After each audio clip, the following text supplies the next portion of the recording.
देशातली जनगणना 2027 ची तयारी आता अंतिम टप्प्यात आहे आणि याची सुरुवात होणार आहे 1 एप्रिल पासून। नवी दिल्लीतील पत्रकार परिषदेत जनगणना आयुक्त मृत्युंजय कुमार यांनी ही महत्त्वाची माहिती दिली।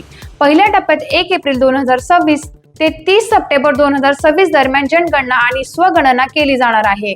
या टप्प्यात नागरिकांच्या घरांची स्थिती तसेच उपलब्ध सुविधा यांची माहिती गोळा केली जाईल।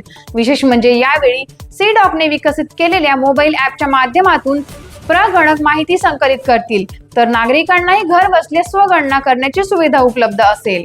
स्वगणनेसाठी तयार करण्यात आलेली पोर्टल 16 भाषांमध्ये उपलब्ध आहेत। माहिती भरल्यानंतर नागरिकांना 11 अंकी ACID मिळेल, जो प्रगणकांना दाखवावा लागेल। त्यानंतर दुसऱ्या टप्प्यात प्रत्यक्ष गणना होणार असून यावेळी वैयक्तिक माहिती पूर्णपणे डिजिटल स्वरूपात गोळा केली जाईल।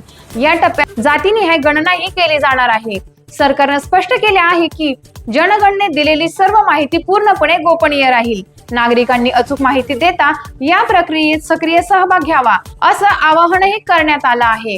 अशाच अपडेटसाठी पाहत रहा टाइम्स ऑफ महाराष्ट्र।